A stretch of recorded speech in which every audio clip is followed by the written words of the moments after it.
everybody, and welcome to The Void, a show dedicated to filling the void between being an employee and becoming self-employed. Most people refer to starting their own company as taking the leap, as if they're blindly jumping off a cliff and into the unknown. This show is here to help you understand that it doesn't have to be that way. As always, if you like what you're hearing on the show, please do us a favor and help share The Void with somebody else who might be wanting to start their own company. We saw an opportunity to help others understand that self-employment is well within your reach, and just as our businesses have grown organically and by word of mouth, we want this show to grow the same way. So if you see somebody asking questions about starting their own service-based business, please do us a favor and send them a link to the show. I'm your host, Mitch Smedley, and with me as always is David Hilton. You know what makes me happy? What? The fact that daylight savings is over, and we're on normal time again. Yeah, I don't really care which one's the normal. Just stick to one. No, I want the normal. I want, when I wake up in the morning at 6, I want the sun to be up. Yeah. What would it be in the summer? What? It'd get dark at 8 instead of 9? Yeah. Or when at the peak, it'd be 9 instead of 10. Yeah. Can we just stick to one time? I love how everyone is like, well, my clock, it'll switch after like 2 weeks, and I'm fine. Dude, it messes me up all summer. Oh, yeah. Like, my body knows you're supposed to go to bed at 10 and get up at 6. Yeah. And the sun's up. The funniest is all, like, you'll see videos of, like, dogs the days after daylight savings time, and they're sitting by their bowl. Like, it's time. I know it's time. Their stomach knows. It has its own clock. Yeah. I hate it. It's so dumb to me. Yeah. I can't remember what one of the old famous Indians was like, only the U.S. government could cut a foot off the top of the blanket, sew it to the bottom, and then think it has a longer blanket. Yeah. It's like, no, you're just lazy and don't want to get up in the morning. Get your fucking ass up and get to doing something. Yep. I just don't understand it. I don't get it either. There's no purpose for it. Well, it's like, until Sunday, like I got Layla out, we're getting on the bus and stuff. It's dark out. Yeah. Like, this is, what are we doing? Yeah. It's dumb. Well, it'll be dark again. It's light right now, but it'll be dark again. Yeah, just keep it on what it is now. Yeah. The regular time. Please? Yeah, I wish we could. No one listens What to gets anything really I bad say. is like as we schedule appointments and calls digitally with people all over the nation, and it's like some areas don't do daylight savings time. And so like I don't know if you're an hour or 2 hours behind me. It's dumb. You know what I mean? It's wild. It's just dumb. Yep. Ugh. At least it's cold out again. It's football weather. Yeah. I always say this every time, like half of the season's over and it's just now cold here. And you're like, football weather. And you're like, oh shit, we're halfway. It's over. It's done. Yeah. Like, oh, okay. And then I'll be bitching January 15th. I'll be like, this cold weather sucks. Yep. I'm ready for it to get warm. Yep. I don't know. I'm just ranting. I got nothing today. Yeah. November, December, not cold. January, February, cold. Yeah. February, January you can usually gut through it. But like by the time February comes around, and it's not really that it's that cold. I mean, it's cold, don't get me wrong. But it's like there's 4 hours of daylight. You're like, come on, son. Yeah. Get around here. Get around. Yep. I don't know how the people do it like in Alaska where it's dark light all the time. It's light for 23 hours. And then in the winter, it's dark for 23 hours. Yep. Can you imagine? Well, a psychotic person like me trying to live up there? There's a reason that population density isn't really all that strong up there. People just can't handle it. Yeah. Yeah. It's not actually as cold as a lot of people think it is. Well, I mean, if you're on the coast, it's not. There's countless times where it's colder in Kansas City than in Alaska. Yeah. Just the way the jet stream moves. Yeah, we get that Arctic blast. Yeah. You know what I say, stuff like that. When my sister and her husband lived in Minnesota for his job for like, I don't remember if it was 2 years or just a year or whatever, but like the snow was 5 foot deep. Yeah. They'll get a lot of precipitation. And I'd call him and I'd be like, hey, what's going on today? He's like, oh, nothing, just working from the house. I'm like, what's the temperature? Negative 42. Could you imagine being trapped inside because you just can't go outside? Yeah. Oh, I'm out of propane. Oh, shit. Yeah. You're fucked. Ouch. Oh, my God. Yeah. What do you want to talk about today? Anything interesting or just boring stuff? Now, I want to talk about what you do after you've started your business and you realize, like, all right, we're doing this. We're going to talk about like what do you do after that? And there's a lot of people that put the precipice of their anticipation on the first day, the first call, the first week, the first month.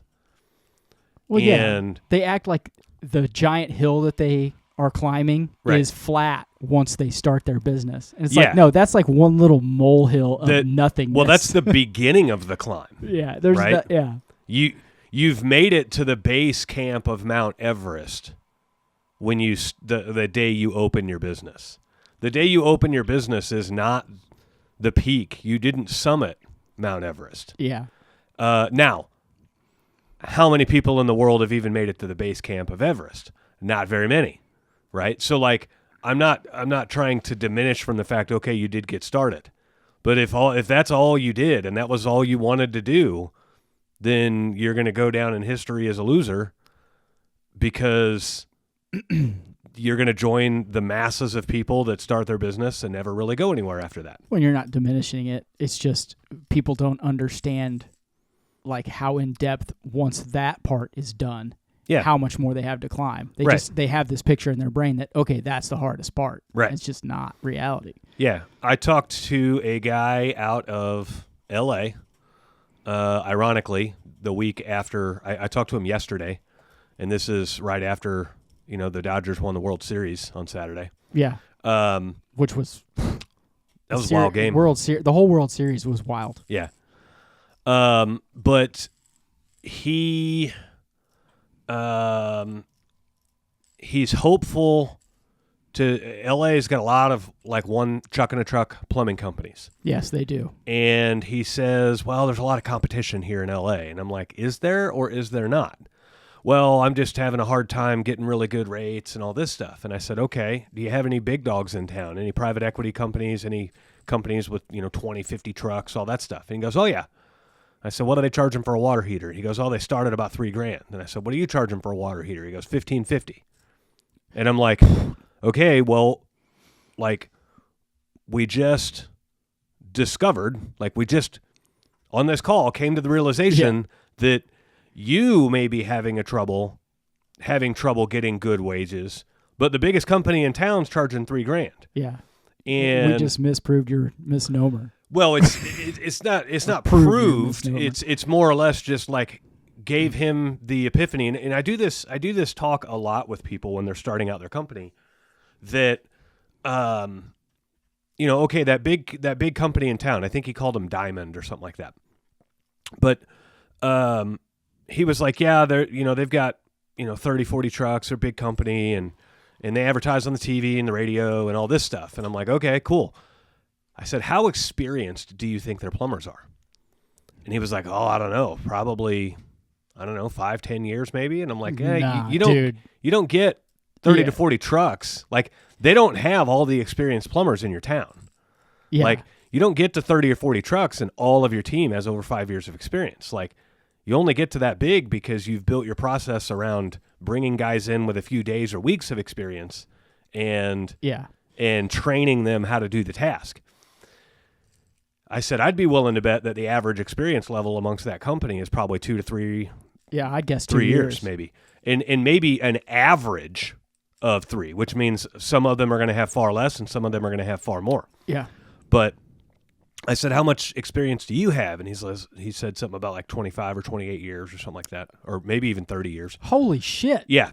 And I'm like, okay, so why would a customer be hesitant to spend $3,000 to have you install a water heater compared to the big company in town where they're going to have some guy with likely less than 3 years of experience doing it?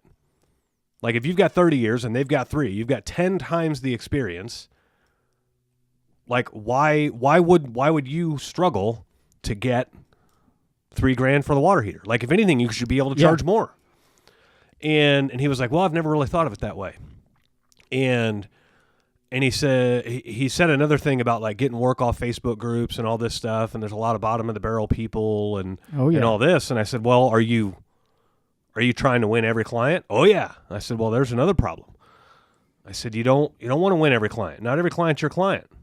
When that person goes on the Facebook group and posts, I need the cheapest plumber you can get, money's tight, and blah, blah, blah. Yeah, that's not your client. Why would you even respond to that? Yeah, you don't want that guy. I want a plumber that's not going to break the bank or not cost an arm and a leg. Okay, don't respond to those either. Yeah. Like, when you outbid your competition, you stole the cheapest client they have. Yeah. You know what I mean? And so, like, the goal is not to outbid. The goal is not to underprice the competition. The goal is to sell the same work for more money than the competition. Yeah. That's the goal. That's literally the goal. That'd be like going into a football game and saying, we're going to score less points than you. And we're going to win. No, you're not. No, that's not a win. That's called a loss. Right. And so, like, the goal is literally to get the same money as the other people in town while keeping your expenses lower, or to charge more than the other companies in town and match their expenses, or both. Charge more than the other companies in town and keep your expenses lower. That's business, right? Yeah. The goal in business is not to be highly revered amongst every individual in your neighborhood. The goal in business is not to be highly respected by every potential customer out there. If you're doing business wrong, you will have every single individual's respect. But if you're doing business right, you will have a group of people, and it's a large group of people, that says, you're too expensive. Good. I want to be too expensive for some of the people out there. I don't want it to be a large group, but I'd like it to be a fair amount. Well, you know what I mean? So keep in mind, if you're in this demographic of like, okay, you just started your company, you're a couple months old or whatever, it is a large amount of people. So this kind of teeters over into you got a guy that's a one truck operation and he hires a marketing agency for $5,000 a month, and he's thinking that with $5,000 a month he's going to get all the clients in town. There's no friggin' way. No. He's battling other companies that are spending $50,000 to $100,000 a month on marketing, right? Now, and not to mention the fact that you don't have to do that if you're just trying to stay busy on your own. Correct. But what I'm getting at is you don't want all of the plumbing company or all the plumbing customers in your area. You can't support that. You don't have enough trucks. You don't have enough people. You don't have enough systems. You don't have enough processes. You just want more calls than you ran last week. More calls than you ran last month. Yeah. That's all. That's literally what you want. And you want high tickets. Yeah. Right. And so there's a lot of people out there that think they want every client under the sun. And it shows with how they behave. And so eventually, so this guy, great-hearted guy. And I have a feeling a lot of guys in the trades are this way. They lead with their heart too much and not with their mind. Oh, 100% agree with that. This guy's a one-truck operation.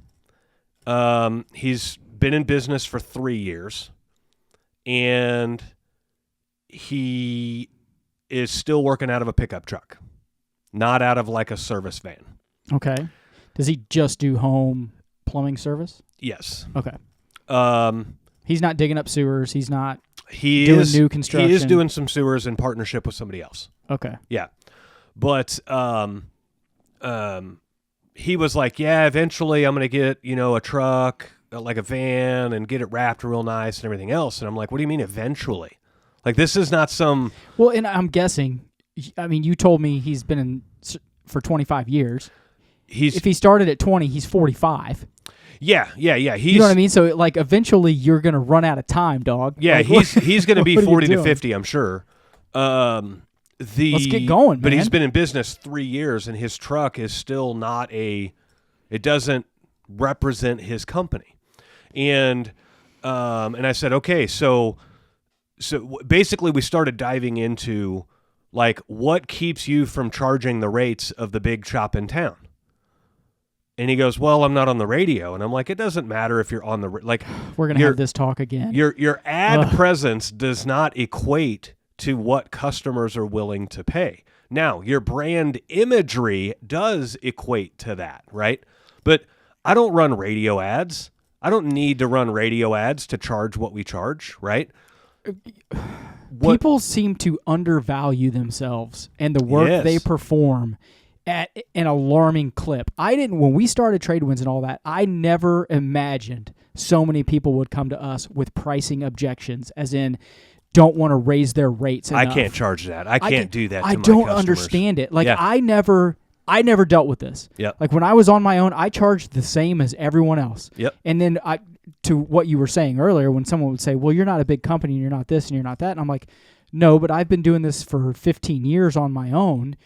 If you call them and they charge you the same, and that kid has 2 years of experience, which person would you rather go with? Like, that was my go-to comment and conversation. Yeah. And, if I ever went to that conversation, I always got the job. Yeah. Because we were obviously having a very healthy back and forth, over usually a bigger job. But it's like, how do you not value the experience you have, the work you do, and the amount of time you put into working for other people? Right. And I don't mean other people as in businesses, I mean customers. Like, I just don't understand how people overlook that so often when they start out. And also, a lot of tradespeople think overhead determines price. And that could not be farther from the truth. It can. Overhead is factored into your price. Like, your price has to cover your overhead. But yes, if overhead determined price, then Teslas would be the most expensive car on the planet without question. Because I guarantee you Tesla's overhead is significantly higher than Ferrari's. Their R&D is probably pretty insane. Yes. Yeah. Right? And so overhead does not determine price. Value determines price. Perceived and real, that both perceived value and real value determine price. And so what I mean is, if overhead determined price, then Home Depot would charge $1 million for a water heater installation. Yeah, because I see him 15 times on a freaking football NFL commercial. Right. Football NFL. Value determines price. Yes. And so where we get to that is the value of that Ferrari, right? They are limited in nature. You have to be on a list to buy them. You can't even buy, like, I could not go buy any Ferrari I wanted, right? Some Ferraris, you have to show proof of prior ownership to get a certain model of Ferrari. In other words, you can only buy this model if you've owned this model in the past. A new one. Yes. Yes. Yeah. Anybody can buy a used one. Correct. Yeah. But even when you buy them used, you are still subject to Ferrari's attorneys. Ferrari protects their brand very well, and if you grossly modify a Ferrari against the brand standards of Ferrari, they'll sue you. Yeah. And they've, like in the U.S., they've lost a lot of those. They've lost a lot of them, but and it's not about the win or the loss. It's about how well they protect their brand. Yeah. Okay. In other words, they don't ever say, like, we could sue you for that. They sue you for it. Now they may lose. Yeah. But the guy who says I could sue you versus the guy who actually does sue you, he's a lot more serious about protecting the brand, right? And so the more I got to talking with this guy, I realized that this was probably a great topic for a show. There's a lot of people out there that don't realize that once you're on your own, you've started your business, you've made it to the base camp of Everest, the sky is yours. Like, it's literally a choose your own adventure book, and you get to chart your path. And do you want a path of easy, or do you want a path of wildly successful? Because those two don't mix, right? You can take the easy, comfortable path, and that's going to be, calls come in as they come in. We don't really do anything to affect our phone ringing, but we just hope it rings. And when it doesn't ring, we're all doom and gloom, and we act like we want it to ring, but we really don't want it to ring Because if it rings too much, then I got to hire somebody, and that's a whole nother problem, and all this stuff, right? So that's the easy path. The easy path is just taking what life is naturally going to deliver your way anyway. Yeah. The hard path in business is to set very intentional goals and very intentional outcomes and then stop at nothing to achieve those goals. And if you fall short on the goal, you never lower the goal, you just extend the timeline. So like we've got some guys in Tradewinds that are hoping to get their $1 million year this year, and they're close. We got a lot of guys that are going to be really close this year. Yeah, and super proud of them. And if they don't get it, it's not like they fold up shop and say, well, that was a good run. I guess I'm going to work for somebody else. Yeah. No, the goal was to do $1 million year this year. They don't give up on the goal. Yeah. They say, okay, next year. We extend the timeline. Yeah. Right? What can I do differently? And for me, I broke it down even further. So we had $1 million year before we ever had $1 million year. And what I mean by that is I would also do a rolling 12 months of revenue. Yeah. And so basically if you start doing $83,300 every month, $83,333 every month. And 33 cents. Don't forget the 33 cents. If you do that every month, you'll have $1 million year. Well, our first full year in business, we did like $779 in revenue. Okay.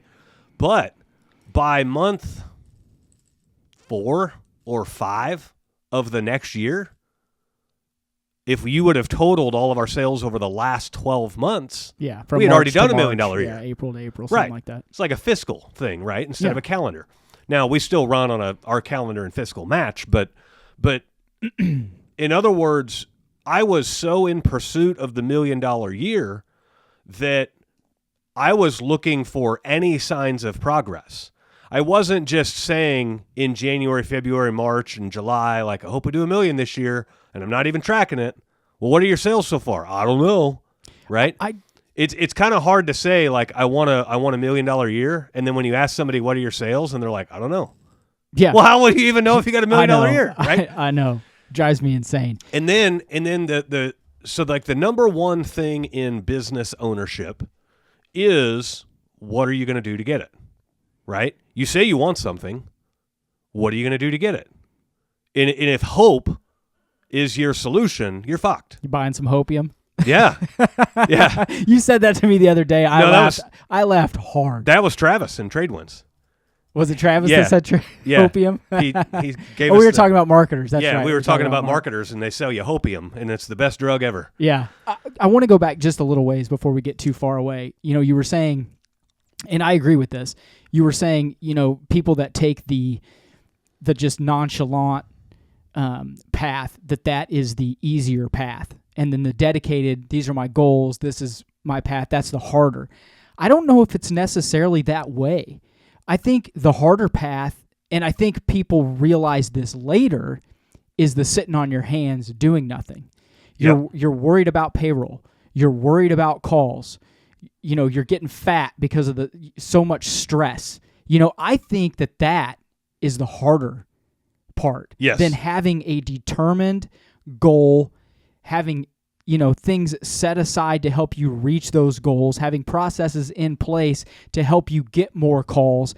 To be honest, yes, it's a little more work up front, but I think that's the easier path. Yeah. You know what I mean? Because it seems like when you go through the motions, like you were saying, and, oh, well, I hope the phone starts ringing more and, this and that, that's more stressful to me. That's quote unquote harder for me to, suck in, because it's just, you don't know what's going to happen. You have no way to determine what the next 2 months are going to look like because you're not engaged. You're not grabbing life by the balls, as they say, and making things happen. Right. That seems harder to me. Yeah, and you'll get people that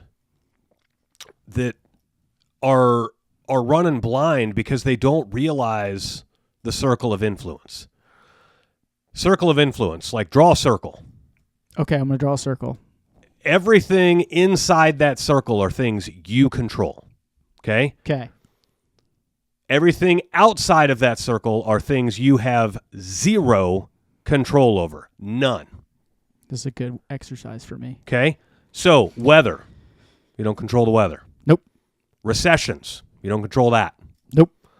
Pandemics. Don't control that. Nah. You don't.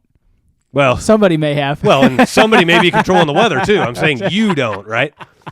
I'm just kidding, man. Plumbing code or your code for your trade. You don't control that. God, or the shit inspector in one town. Right. Unruly inspectors. That You don't Grand control Valley that. Motherfucker was the worst for a while. Fuck that dude. But everything in the circle are things you control. You control your pricing. You control how well you stock your van. You control what your van looks like. Yeah. You control how you speak to customers. You control how professional you look online, right? Yeah. So what's funny is like I'll watch these community pages. And I've done this long enough now where you see the small rinky-dink shops that are always and will forever be a small rinky-dink disorganized shop, right? And you'll see somebody, oh, I need a plumber. Who do you recommend? And you see these people reaching their hands up like, call me. And it'll say like, I am local plumber. I can help. Are you tired of complex and high credit card processing fees? The Void Podcast has negotiated exclusive rates for the Void listeners. This program's tailored for trade businesses like yours. And if you're using House Call Pro, switch and you can expect to save $80 for every 10,000 you process per month. Don't let high processing fees drain your profits. Visit empowerpayments.com/the Void or call us at 913-423-1265 now and unlock your savings. Does that sound professional? Yeah. And it's not that they're stupid. It's that they didn't take the time Exactly. to think out their response. Like, dude, when someone sees that, do you think that they're going to respond to you? Right. No, they're going to read that and go, this guy's a fucking retard. You didn't even care to put punctuation in your phone number. Yeah. You just slammed 9 digits together. I don't get it either. Attention to detail. Yes. Oh, God. Right. And you'll see other comments saying like, small owned company, call us. What does small owned even mean? Like, I get what you're trying to say. You're a small locally owned company, but like, polish it up. Analyze yourself, right?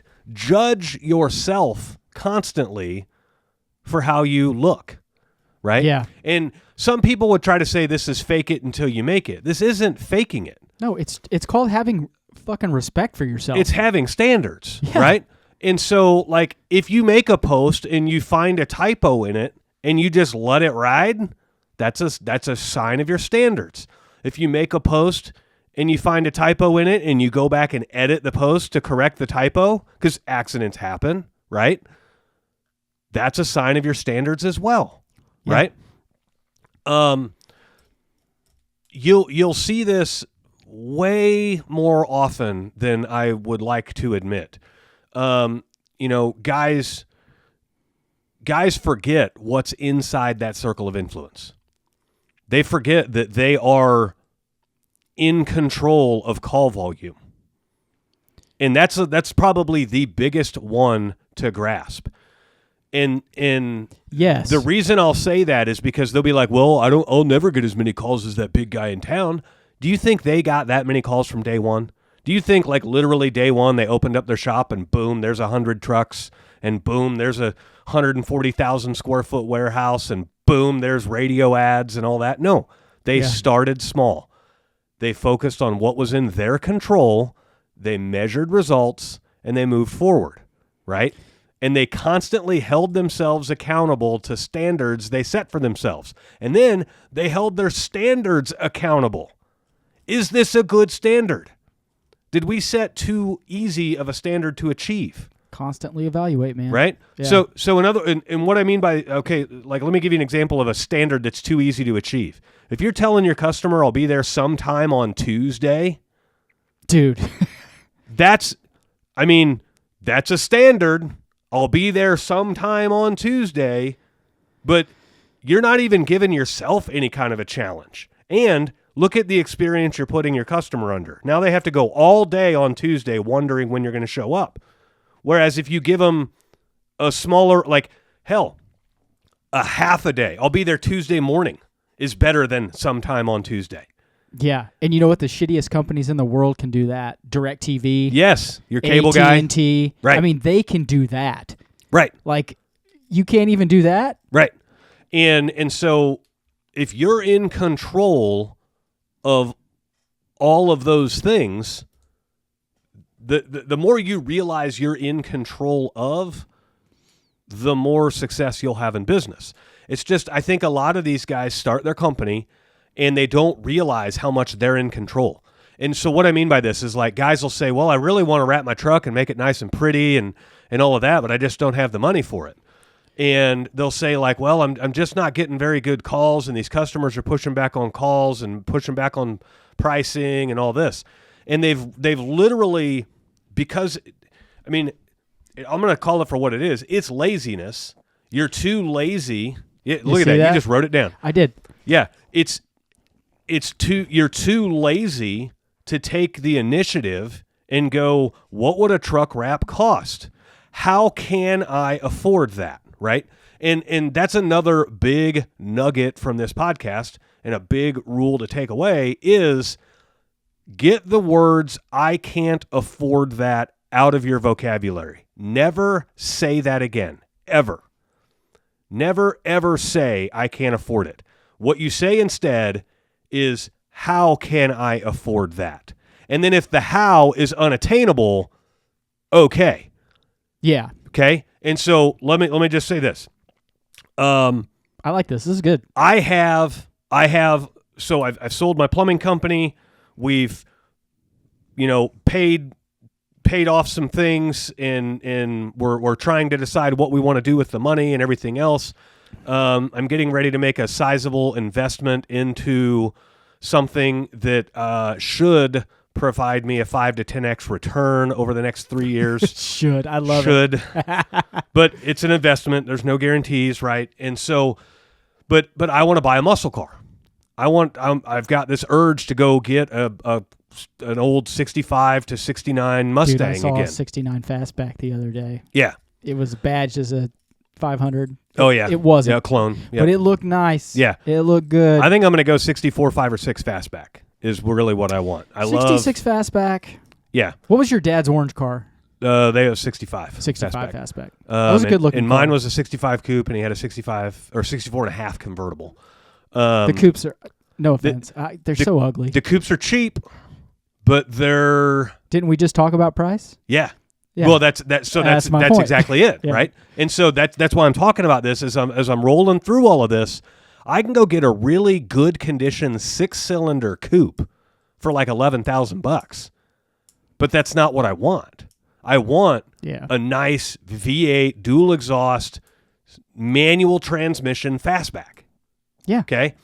And so Don't paint it green this time. I start looking at what's out there. I know you love green. Yeah, I know. I start looking at what's out there, and now you're talking $40,000 to $70,000.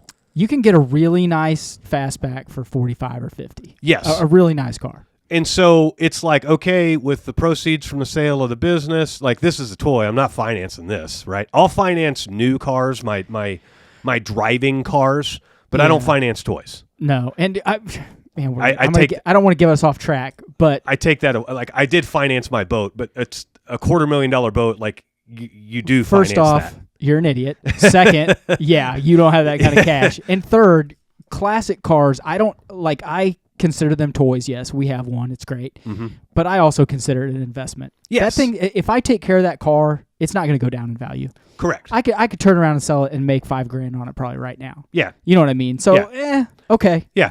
And I'm not saying I absolutely refuse. Is that the investment too, or is that No. Okay. Are we going to talk about this on the show or after? After. You didn't hit me up for if I wanted to be a part of it. Well, you might be able to now. Okay. All right. Keep on rolling, sir. Continue on. As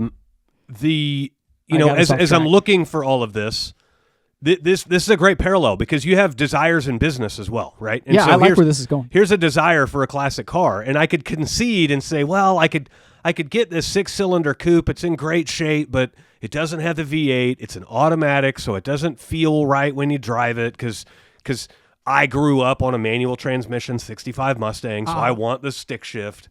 Sometimes it's not the speed, it's the feel. It's the feel, right? Yeah, I want the crunch or Ugh. not the crunch, but the click into the gears and the notchiness of the shifter and the clutch pedal and the ability to just dump the clutch whenever I want and all of that stuff, right? I feel, smell that gasoline because it's carbureted. And so, as I'm looking at all of these, and then my desires start to change, like, well, I could do, like, I've always had a fascination with Eleanor from Gone in 60 Seconds. So, like, I could spend more and I could get an Eleanor, but now we're talking 80 to 100 for a really good one, right? Or you could build your own clone, Yeah, but but that's what I mean. The clones are still 80 or 100. Are they really? Yeah. And so never once have I done all of this and said, I can't afford that. I'm looking at these and I'm saying, how can I afford that? Yeah, I could go buy that. There's in like South Carolina, there is a very clean, very, very clean coupe with a 6-cylinder and an automatic transmission. And it's like $11,000. And it's like we got I could some fly guys in trade winds in the Carolinas could go down and I could have a look fly at it out for you. there and drive that thing home from the Carolinas and be no issue. Yeah, but I had mine shipped to the house. that would not satisfy my desires. I'm conceding, right? And so then it comes down to okay, if I want the $40,000 to $60,000 fastback, how can I afford that? Well, it probably pushes the timeline back a little bit because I need to make this other significant investment. It's about a $50,000 investment. I need to make this $50,000 investment, so I'm like, I don't want to take my car money, or I don't want to take that investment money and turn it into car money. Yeah. You know what I mean? And so it's like, all right, well, let's make this investment and then wait for that to pay off. And when that pays off, maybe my reward will be the classic car, right? And so the thought process is, how can I? Not I can't afford that, right? Yeah. And if it pays off well enough, maybe I get the Eleanor, right? I think you're spot on. I think a lot of people just they immediately think I can't. Yes. Or it won't happen for me. Yes. And, we talk about it a lot on this show. We talk a lot about it in Trade Winds is, vision for your business. But vision for your life and what your desires are and what you want is just as important.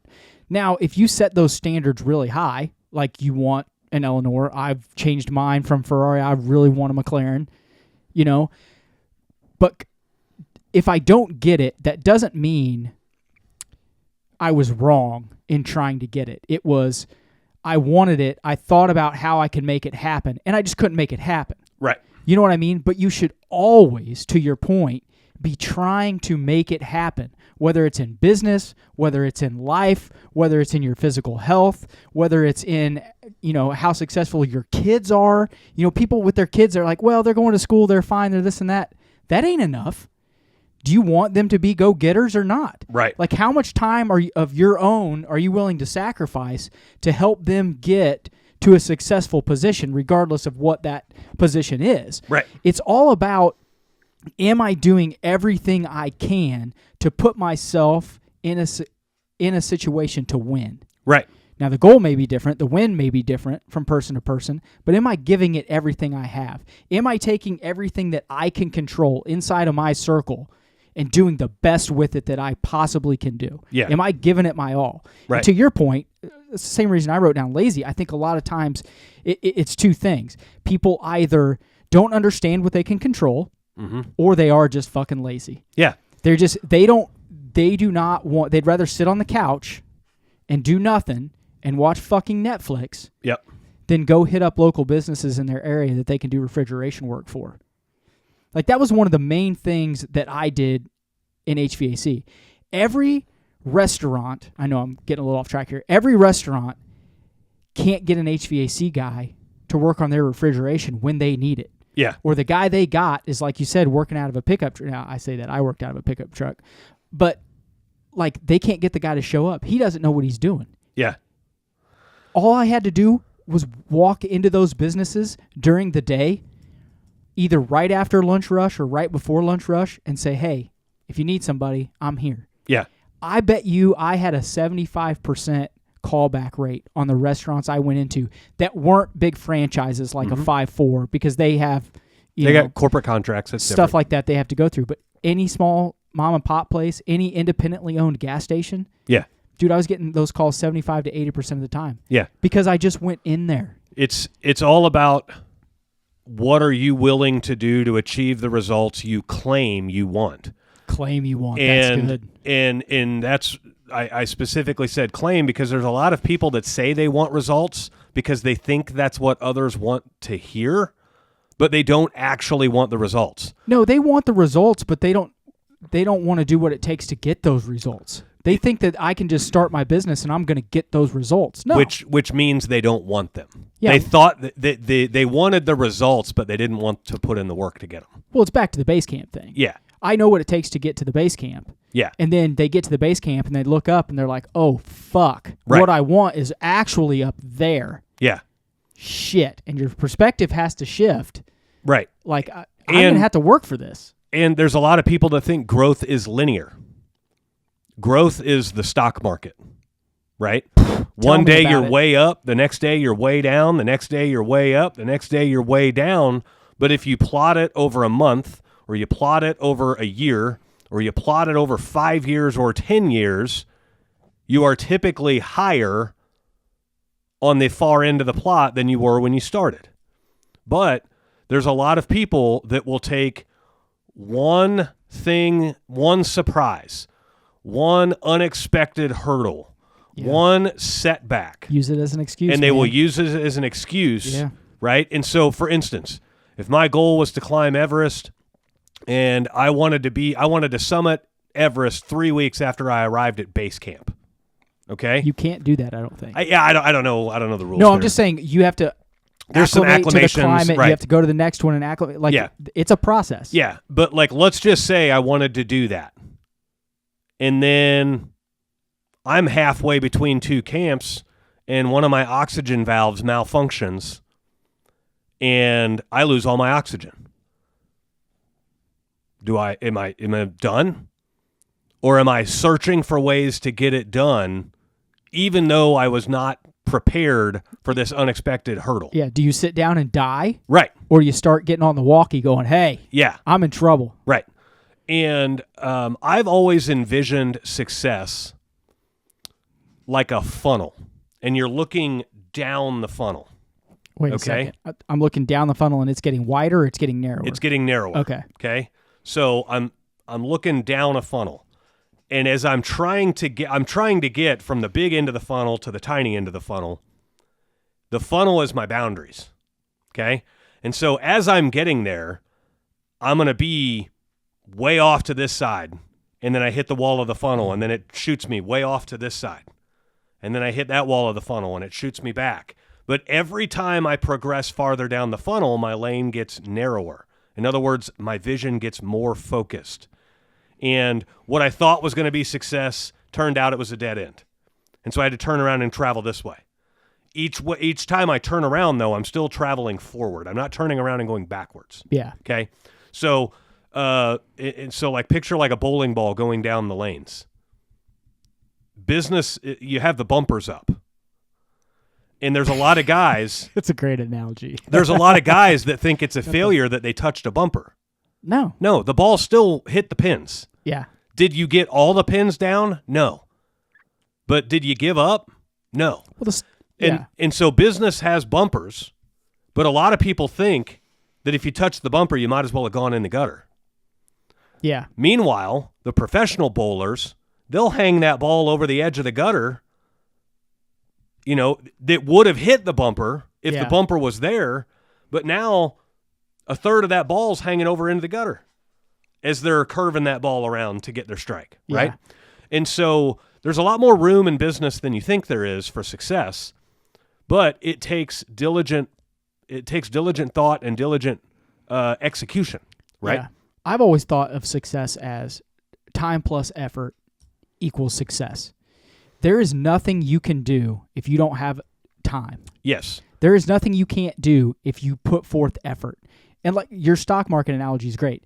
That line's going up. Say you're climbing that line, and it's steep, and it sucks. And now you're going downhill, and you're like, oh, I've lost all my progress.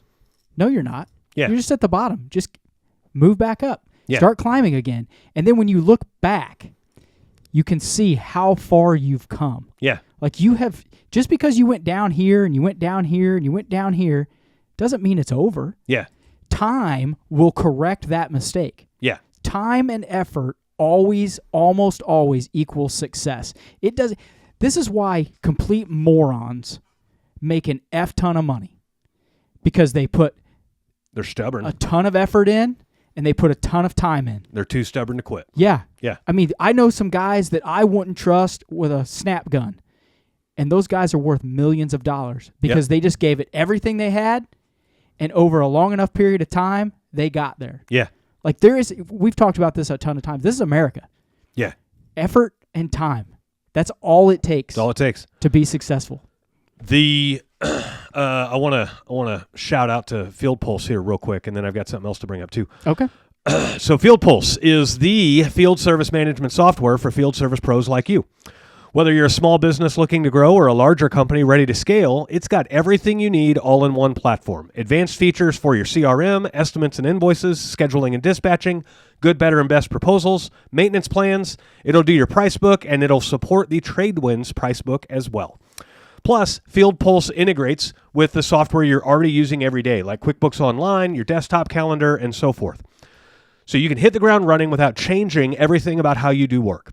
By simplifying your day-to-day operations, Field Pulse saves you time, keeps your team organized, and gives you the tools to increase productivity and profitability. It's not just us saying this either. Field Pulse has earned a 4.8-star rating across over 600 reviews on Google. To learn more, head over to fieldpulse.com. That's FIELDPULSE.com. Field Pulse. Field Pulse. So on the effort thing. So like, I'm not gonna say this guy's name. Nobody knows except this guy. But this guy that I was on the phone with this last week, he's talking about like, oh, I've wanted a wrap truck forever. Well, I'm like, do you even know what a truck wrap costs? I don't know. Well, how can you want something that you don't know what it costs, right? Man, I'm sensing a lot of laziness. It so whenever we say this is lazy, we're not saying. I mean, how do you not make the time to call and see how much it is, or Google it on your phone in 5 minutes? Right. That's the part I mean lazy. And so it's. I would say it's more of lying to yourself than it is lazy. Or you say you want a wrap, but you haven't even priced what they cost. And so you don't really want one. You're just telling me that because you think that's what I want to hear. Or building an excuse for yourself. Yeah. I could see that too. Right. And maybe now lazy, that then. comes off as lazy. Yeah, maybe it's not lazy. Maybe it is just building in excuses. Yeah. And we talked about this, I think it was last week or the week before, a lot of guys just being scared. Yeah. And so they won't, look up what it costs. They'll search for excuses after that. Yeah. Imagine being at Camp 3 at Everest. And, all right, we're making a plan for the summit. And you're watching the weather. And it looks like you're going to have a weather window, and it's great. And then all of a sudden, you start trekking out, and the weather changes. And you're seeing the change happening. You're already prepared. Some guys are already preparing for that to be their excuse on why they didn't summit it. Other guys are going, okay, well, I may have to not sleep tonight and rush through to get to this next point. Otherwise, I'm going to miss my weather window, right? That's a guy who's using the information and getting rid of excuses. Whereas other guys are automatically using the weather as the excuse. Yeah. Right? It's no different than the guy who leaves for work at 8:01, stops and gets a coffee, and then shows up to work at 8:15, and the boss asks why you're late, and you're like, well, traffic was crazy. And you're holding right? a Starbucks like a douche. Yeah. Or you get caught by the one, like you left late, and you get caught by the one light. Yeah, the train got me. Yeah. And it's like, dude, you weren't even going to make it in time even if the train didn't get you, but you were just searching for that excuse, right? And so, you know, in this guy's perspective, I left him with the analogy. So this guy hopes to one day be able to afford the TradeWinds price book. It's $250, right? It's $299. Yeah, $299. Dude, $300? Right. He's probably spent more than that on 3 steak dinners Right. in the last month. He lives in L.A. I guarantee you he has. Oh, fuck. Right. I forgot you said California. And so, like, I mean, if we have a full-fledged up and running business and we can't spend $300 on something that will make us more money, we have a lot of problems, right? Now, and I'm not bagging on the guy. This is why we have TradeWinds. This guy I was is just about to say, it's not that you are down on this guy. No. It's just these are the problems that we see constantly. I don't. First off, you and I haven't talked about this guy at all. I hope he gets the fucking price book, and I hope he's successful. Yeah. You know what I mean? It's like, dude, he's put in the hard work already. Like, let's go. Right. Like, come on, you got that much experience. And so, like, the reason I'm exploiting this guy's story is because I have a feeling a lot of our listeners are exactly like this guy. They're on the one-day bench. Yeah. Okay? Well, have you ever seen me of photos on my boat? You ever notice the hat that I wear when I'm on my boat? I wear the same hat every time. Well, I wore a Gulf of America hat for a little while. I'm trying to decide if I'm going to crush you or not. Yes, I see you on the stupid boat. It's on my feed 24/7 when you go out. Frankly, I'm tired of seeing you without your shirt on. So I have a hat that says one day. Yeah. And he's a buddy of mine. He lives a block away. Started a little apparel company for all the guys that have a dream and that want to eventually turn one day into today, right? So it's like an inspirational apparel company called One Day Co. I don't like it. Okay. Well, is what it is. Yeah. But I meant the name. He came out with that apparel at the time I was one day going to buy a boat. And so I bought the hat. And now that hat became my boat hat. Because you reached your one day. Because one day I'm going to buy a boat. And guess what? I'm on it.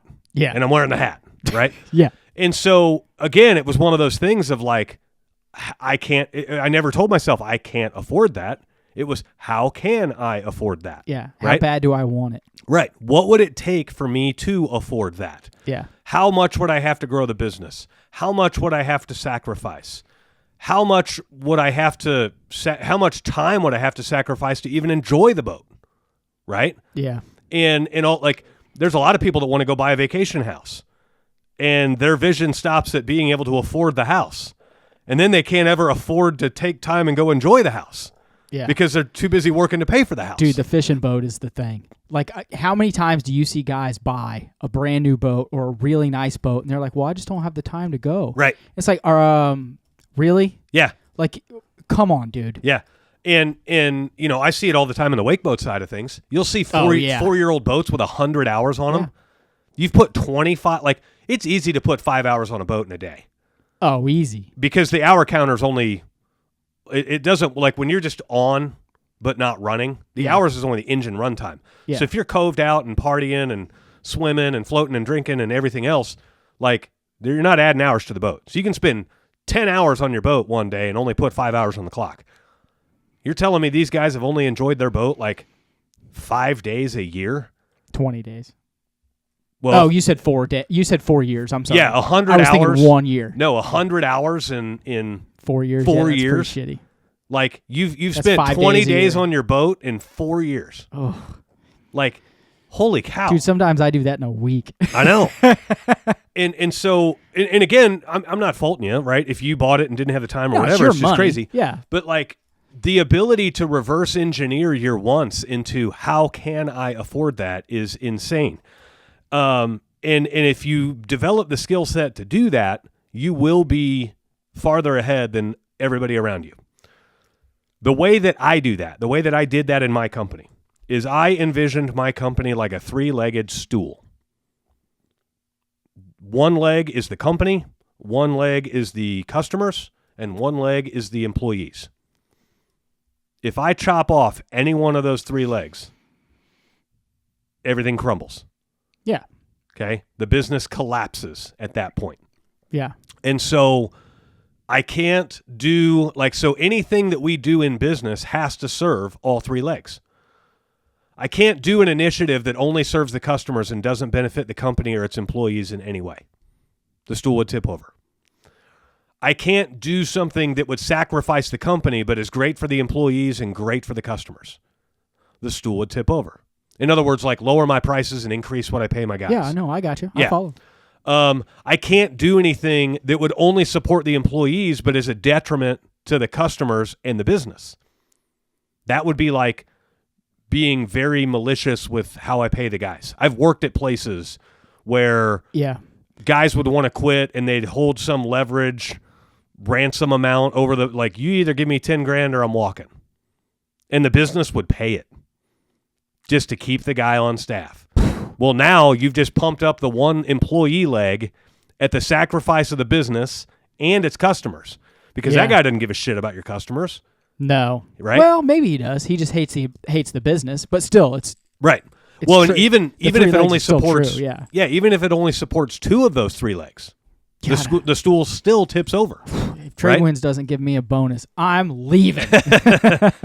But the three-legged stool analogy will really challenge the moment you're saying how can I afford that? Go to the three-legged stool analogy and say, what can I do that better serves my business, my employees, and my customers that will increase the height of my stool?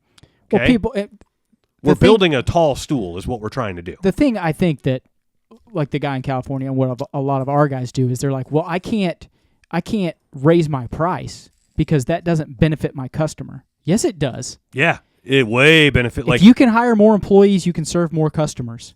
If you can get more money, you can hire better employees that provide your customers better service. Right. You know what I mean?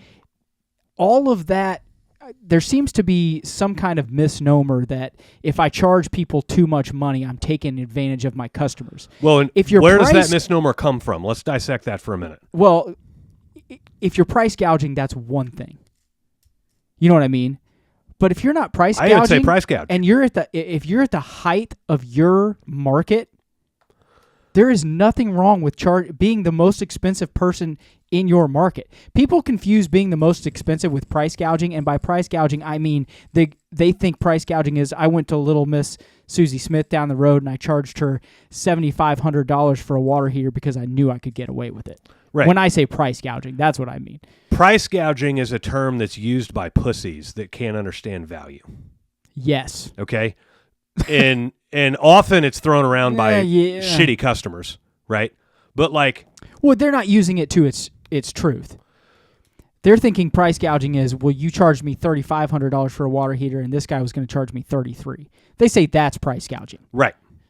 That's just not true. Right. They think that there's some universal nationwide standard for what plumbers charge, and if you're above that standard, you're gouging. Well, the problem is they set their own standard, and if you're above that standard, you're price gouging. Yeah. Yeah, I just got an email on my phone that I forwarded off to my manager where we replaced 2 hydrants, 2 hose bibs for a guy. The total bill was $1,200, and the guy's upset. Jets cut sheetrock? I don't know.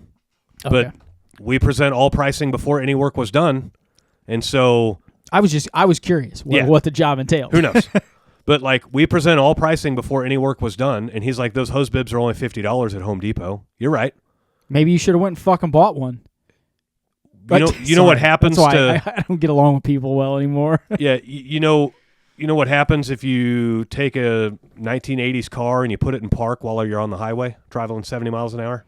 Transmission falls out. You shear that little park pin out of there and you lost park, right? I bet that park pin is like $5. Yeah. But do you know what it costs to get that pin installed in the transmission? Oh, man. It's a fuck ton more than $5. I don't want to get off topic, but I pulled that transmission on that Camaro. Yeah. And put a new clutch in and flywheel myself and had to weld a new ear onto that 67 Muncie. Fuck. Right. I thought I was going to die under that car. Right. My son's truck got a hole in the gas tank. And it rusted a hole in the gas tank. Just replace the gas tank, you tight ass. That's what we did. Yeah. We did. Oh, okay. But I thought you were going to tell me JB Weld puttied the motherfucker back. Well, together. I mean, we were contemplating it for a minute because he's broke and the truck's not worth much, and he's trying to, again, wealthy people spend money to save time. Poor people spend time to save money. I agree. So he's looking for, he has the time, he doesn't have the money. Yeah, he has nothing but time. Right.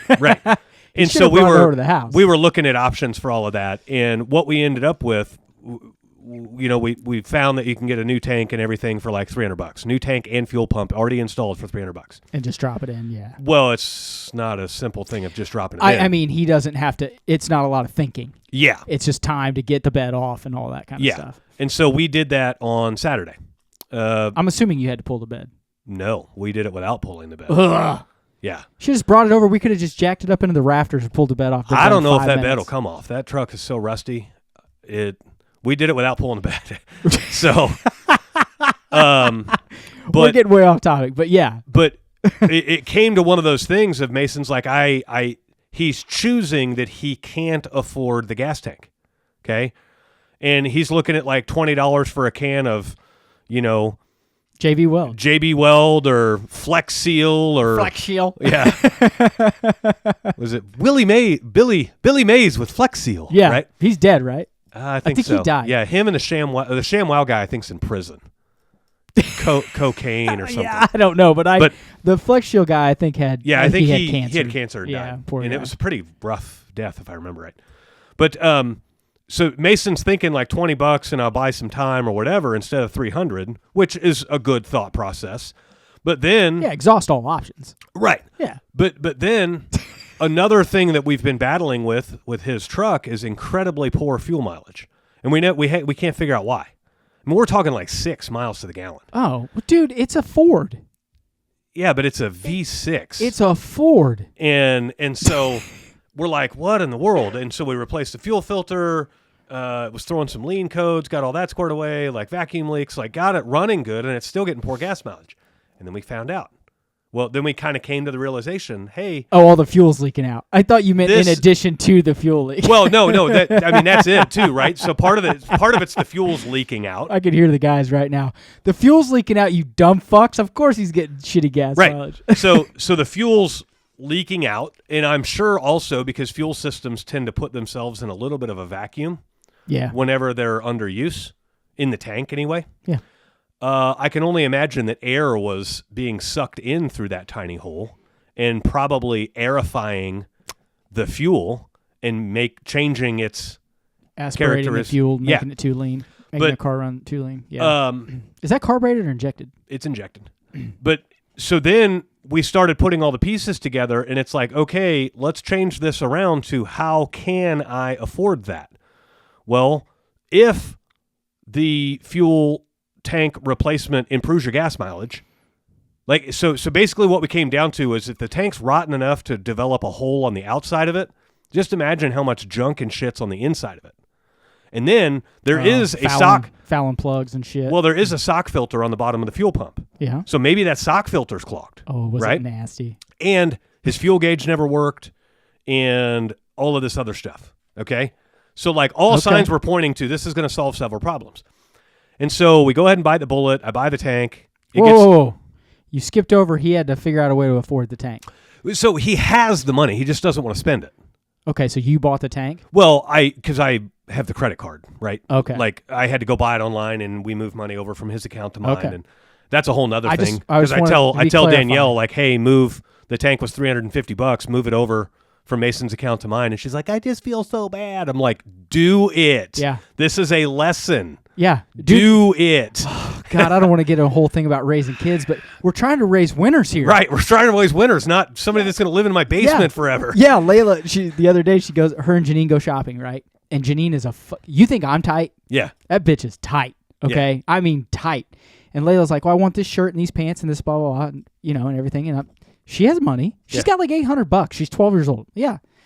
And they get home, same thing. Oh, well, I'm like, no, I'm going downstairs to the safe. I'm taking that $78 out. I said, babe, we're teaching her what to do when she gets older. Yeah. Now, in fairness, I put it in another account. Yeah. That maybe someday I'll just give to her or whatever. But we're trying to learn here, people. Yeah. Like, come on. Right. Yeah, and maybe that becomes a college fund account or and maybe not college, but I'm thinking secondary education of some kind. I think I'm just going to put it in the brokerage account, and then as I pay for her college on things she's short for, it'll just come out of there. But or if she decides to be an entrepreneur and not go to college, then hey, there's some seed money, and it's your own money. God, she's trying to she wants to be a veterinarian. Yeah, she's still gonna go to MU. Don't say things like. I mean, I would be more than happy to pay for it. How about that? Yeah. I would be extremely proud. So, so we get to the point where Mason says, okay, I guess I have to afford it. And now it makes sense. And he understands, okay, how can I afford it? Well, right now your truck's getting 8 miles to the gallon and it's leaking fuel everywhere it goes. Yeah. Like when you leave, go look at my driveway and you'll see I've seen it. The oily residue. I wasn't going to say anything. I figured that's what it was. Yep. And so, eventually it's actually cheaper to replace the tank than to keep getting the shitty gas mileage, right? Yeah, over time. And then it's going to get, it's going to run better. It's not going to leak fuel and everything else. Okay, cool. So now we know how I can afford it. And so he buys it. And to roll it to business too, he's never called me and asked if he could mow my yard. Or right. What, or, right. Hey, Dave, if I mowed it, would you? I could do it for this. Would you maybe want to do it one time? Right. Right. Like no, he knows. Exhaust all options. Yeah, he knows. He knows all of that. He'll even push back on customers to say they don't need a mowing today, and he'll be like, "I drove by, and you do." Like, so your shit, your yard looks like shit. Yeah, and so then, and this is where the setbacks come in. Tank shows up. Cool. We open it up. The box got a little fucked up, right? Is it plastic or aluminum? Or not aluminum, galvanized? It's a steel tank. Steel tank. Or galvanized or whatever. But the box that it got delivered in was all kinds of rubbished, right? Maybe they're coated steel. I don't know. But continue. And so then we find a bag of parts in there, and the bag's ripped open. And I find one tiny little bolt. Send that bitch back. In the bottom of the cardboard box. And I'm like, well, shit, I hope I got everything. We don't know, right? Here's an unknown hurdle. So then we start trying to get the old tank off, and we only had to pull one strap because one strap was rotted through, and that's apparently there was a recall on these trucks where the fuel tank straps. Well, that truck is also from like 1993. It's what year is it? It's an 02. Okay, but still, yeah, it's 22 years old. Yeah, it's old as shit. So we start working on all this stuff, and then we did notice when we got the new tank out, it's got 3 extra holes in the top, and we're like fuel filler and vent. That's a combo, right? Well, you got 2 holes there. You got a fuel filler and a vent. Got it. Cool. And then you got a fuel pump. Well, this thing's got 3 other holes in the top, and we're like, what the fuck goes to all these? We didn't know, right? And so we dropped the old tank, and sure enough, there's 3 extra ports on the top of the old tank, and there's little fittings on there for extra vents. And then one of them has a fuel tank pressure sensor in it. It measures the air pressure in the fuel tank. Okay? So to allow air out on hot days? Something about on the evap system. I don't know. Okay. But we're getting into a whole lesson here. Anyway, so I'm like, okay, we'll just move these fittings over, right? Well, they're plastic. Oh, fuck. And they drop in and turn 90 degrees and lock into place. It's like a twist lock thing, and they have an O-ring. Do you know what that ethanol does to plastic? Oh, right. Yeah, and so the sensor is about the size of a golf ball, and it goes into the top of the tank, and then it's connected to an actual electronic piece by a piece of plastic that's about as big as a pencil. And your only way to get that out is to grab the top electronic piece and turn. You cannot grab the lower piece. It's too recessed into the tank. Yeah. Well, what do you think happens to that 22-year-old plastic shaft in between the two, right? Snaps in half. Yeah. Crap. There's a setback. There's $94. Right? Exactly. Yeah. So, was it $94? It was $89. Yeah. Plus taxes, $94. Dude, I'm telling you, these car parts are killing us. So then, as we're pulling the tank, we start realizing these other things are vent lines. Okay, cool. Now the vent lines are all rotted. Right? What does fuel do to rubber over time? It rots it. And so these... Your light went weird. out. My light just went out. That's all right. These... Did it overheat? I'll just edit this out, dude. No one will even know. That thing is hot as hell. I'm going to say it overheated. Oh, no. plug came off. Okay. Anyway, the so these rubber lines they're like gone. Yeah, you touch them and your hand's black, and it's just leaving particles everywhere.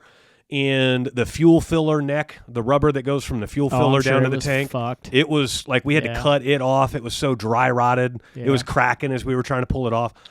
And so it's like, all right, setback. This isn't just a direct tank swap. Now we got to go to the store and we got to hope we can find the sensor. We didn't even know what the sensor is at that point. I'm sure O'Reilly's probably had it. And then we got to find all these other tubes and everything else. And so we go to O'Reilly's. They have almost nothing for us. Bummer. We did get some fuel. Go to AutoZone and we did get some fuel-rated vent line. Okay. And then we go down to AutoZone, and AutoZone gets us all set up with everything we need and everything else. Nice. It's another $200 Woo! for the sensor and the tubes. And don't take this the wrong way, but he's kind of a crybaby. I bet he was bitching and moaning the whole fucking time. Yeah. Yeah. Oh my God! Oh, this is I could sense it. Yep. But he's young. Yeah, you know. But we stay the course. We get it all done.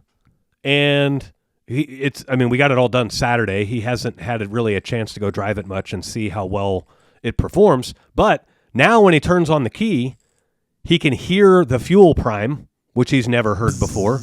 Yeah. He can hear it in the engine, which he's never heard before. And he hears the fuel pump in the tank, which he's never heard before. I mean, realistically, I know I was giving you shit. That thing should be getting 20 miles to the gallon. It should. Yeah. Right. Not 8. Right. Now, he never does take it on the highway or hardly ever. So, it probably won't get 20, but it should get 13 to 15. Oh, he should be getting 15 easy. Yeah. Through around town. And so I know this was a long-winded story, but it's your human nature to say I can't afford that, because that's the easy way out, and we're built to be drawn to comfort. But if you rewire your brain to say, how can I afford it, and at least understand the uncomfortableness that you'll have to endure to afford the thing, and then you make a choice, I don't want to afford it, right? So yeah, don't use it as an excuse to not do the math and not figure out a way. Right. Figure out the fucking way, and then if you're like, okay, that actually puts me in a bad situation, and then you don't decide to do it, it's not because you were lazy. Right. It's not because you didn't desire it. It was because you made a well-informed decision. Right. Probably the right one. And so I'm going to wrap this up by getting back to where we started, and that is this gentleman out in Los Angeles who was one day dreaming of being able to wrap a truck, right? And let's just say a truck wraps $5,000. Okay, they're 5 to 8, but let's just say it's 5. I've seen them done for as low as 3 too. Yeah. So let's just say it's 5. Okay, now we understand what it is. How can I afford it? How can I come up with $5,000? Well, if my business has paid its bills for the last 3 years off of whatever revenue it's making. Okay, let's just say my business is doing $20,000 a month in revenue, and it's paying its bills, and it's having a little money left over to pay me. Cool. If I find a way to increase top-line revenue without increasing my overhead expenses, then all gross profit from that revenue turns into net profit. Okay, so yes, we just use round numbers here. Let's say I'm paying myself $100,000 a year. That's $8,300 a month. Okay. Let's say my business overhead expenses is $5,000 a month. Okay. So we take my 83 and my 5. Yeah. And now I'm at 13.3. Yep. Okay. My business has to, in most plumbing businesses, do about a 50% gross profit. Okay. So top line revenue minus material, minus whatever you had to pay to install that material. Yeah. Subcontractors, employees, whatever the case may be. Yes. Okay? So 13.3 is my overhead expenses. That covers my pay and the business overhead. So what that means is that I have to do on average $26,000 in sales every month, 26.6, to get 13.3 in gross profit. And then from that 13.3 in gross profit, I pay my $5,000 in overhead, and I pay myself the $8,300 a month, and so we're good. But now the business is back out of money. We start again at 0 next month. Yeah, that's your break-even number. That's your break-even number, right? So how can I afford the truck wrap? Well, if 26.6 covers my overhead and pays my bills, then any top line revenue over 26.6, the gross profit from that goes straight to net profit, right? Profit. So That's if the I good can stuff. do 36.6 this month, then I will most likely have an extra $5,000 in net profit to spend on whatever I want to spend it on, like a truck wrap. And so then I've reverse engineered the money. So now I usually do 26.6. This month I got to do 36.6. How can I do 36.6? And there's many ways to increase your monthly sales by 10 grand. Many, many, many ways. You can add better options to what you're giving your customers. You can go out and try to find more customers. You can go door to door. You can knock the doors of the neighbors that you're getting ready to work on and say, hey, I'm going to be working over here for the next few days. Here's my card. If my truck's in your way at all, let me know. Like, I want to make you happy too. Yeah. Like, there's plenty of ways to get in front of other people's view. I think, to add something to that, I think people undervalue the psychological importance of writing down what it's going to take to get something. Yeah. If you were doing that in your head, people that are listening aren't writing this stuff down. If you have a problem with raising money or getting to a certain goal and you literally write that out and see, okay, I need $6,000. Okay, if I divide that by 3 over 3 months, that's $2,000 more a month. Mm-hmm. If I break that down by 20 working days, that's what? Nothing. Right. It's nothing. I literally have to take and make minimal effort to reach that goal. Yeah. And I think people undervalue the fact that when you do that, you write it out and then you see it and it becomes visual. You're like, oh, that's actually obtainable. I can do that instead of wasting a lot of time just thinking about it. Right. You know what I mean? Right. I think people, they just, if you sat down and you ran the numbers and you did the math, you'd be surprised at how many things you can accomplish. Right. Or how many goals you can meet. Right. If that makes sense. Yeah. And a lot of people, we've said this before on the show, they way overestimate what you can do in a year, but they way underestimate what you can do in 5. Okay? And yes, in other words, people think they're going to start their business and within a year they're going to have 5 trucks on the road. And then they hope to one day have 20 trucks on the road. Well, having 5 trucks, going from 0 to 5 trucks in a year, pretty hard. But getting to 20 trucks is just a matter of sticking with the process. Staying, it's a war of attrition at that point. A war of attrition is a great way to say it. So success in business is not about how much pain you can endure. It's about how long you can endure the pain. Yeah. Time plus effort. Exactly. Equals success. Right. And so for all those new guys that are listening to this show and you're either getting ready to start or have just started and you're stuck in that one truck mentality, break it down and get the words out of your mouth, I can't afford that, and start instead saying, how can I afford that? And you'll realize you have a choice in your own destiny. The moment you say, how can I afford that? Well, I'd have to work Saturdays for a little while. I'd have to pick up an extra call every day of the week and all this. Well, now you know what it would take to afford it. And now it's a choice rather than just a blind excuse of can't afford it. Yeah, it's not, I'll have to work Saturdays. It's, I don't want to work Saturdays. Right. When I started my company. What do you want? I was working 10-hour days, 6 days a week because I had a goal to pay off my startup funds that I borrowed from myself in 3 months. I actually had a goal to pay it off in 6. And I was like, I could probably do it in 3 if I hustle. And so 1 month in, I was a third of the way to paying off the goal. And I had realized, okay, this is hard work. This is exhausting. I can do it though. But I've proven to myself I can do it. And so now if I don't do it, it's a choice because I know exactly what it takes to do it, right? And once you start realizing that the circle of influence and the fact that you have a choice in the outcome of your day, your week, your month, and everything. Sounded like a tornado siren. Yeah. I was like, that's weird. It's a vacuum. Yeah, I hear it. once you realize that you have a choice in the circle of influence and you can influence the things inside of that circle, then great. Stop standing in the circle looking at all the things you can't influence and using that as an excuse. Yeah. Because that will get you nowhere. And that doesn't gain respect with your peers. That doesn't gain respect with your customers. That doesn't gain respect with your employees, anything. What gains respect is taking massive accountability for things. What? Would you believe... Why are you looking at me so weird? So, in football, if a team got over 500 yards of offense, a team scored 42 points. They had 2 receivers with over 100 yards of receiving yards. And they returned a kick for a touchdown in a game. Would you expect that team to win that game? Yeah, are you talking Bears-Falcons? Bears-Bengals. Bears-Bengals. Okay? Yeah. That was crazy. The Bears lost, or the Bengals lost to the Bears 42-7.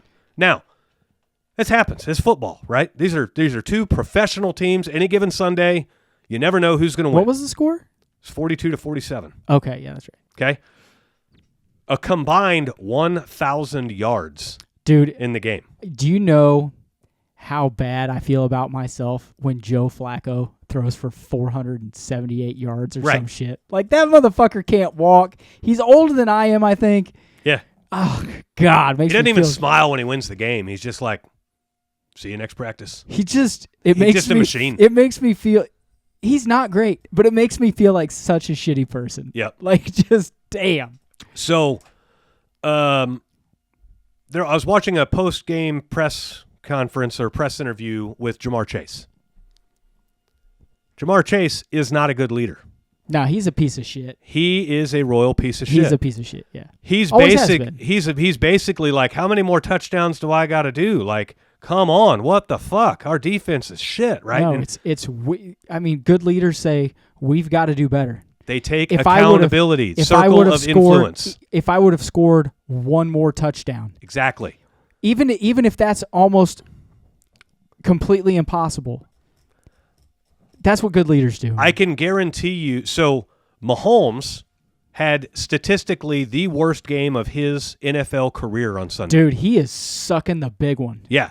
Statistically the worst game, and he still lost. Like, they only lost by 7, right? Hey, shout out to Zach Stewart. Yeah. He's one of our members. He's a Buffalo fan. Yep. So, and so good for him. But I can guarantee you, if they interviewed Mahomes in place of T. Higgins on that Cincinnati loss. I thought you said Jamar Chase. Jamar Chase, I'm sorry. Yeah, T. Higgins is a good dude, I think. Yeah, T. Higgins is good. Yeah. But if they interviewed Mahomes in that same predicament, Mahomes would have said something like, yeah, I probably could have gotten my throws a little bit more accurate. There was one that I overthrew that could have gone for big yards. I probably could have gotten some more points on the board to help cover some obvious deficiencies we have in other places. Yeah. Right? That is a very respectful way to recognize the problem without blaming the loss on the problem, and to take accountability for circle of influence. What could Mahomes have done to change the outcome of the game? Remember that Super Bowl, the first Super Bowl that they lost? Mahomes has that iconic throw. Oh, yeah, to the Patriots. Where he's like horizontal, 1 foot off the ground, and he hits the receiver in the body. Oh, it wasn't Super Bowl. That was the AFC Championship. Was it AFC Championship? I think that's what you're thinking of. They interviewed Mahomes after that game. I shouldn't have made that throw. Yes. I think he said I shouldn't have made that throw. No, he's all like, I could have made better throws and all. Like, yeah. This was a time where our receivers were like, every ball was going through the hands of the receiver, right? And Mahomes is still saying, I could throw the ball better. I could have led him better, and it wouldn't have gone through his hands. It would have been out in front of him, or whatever.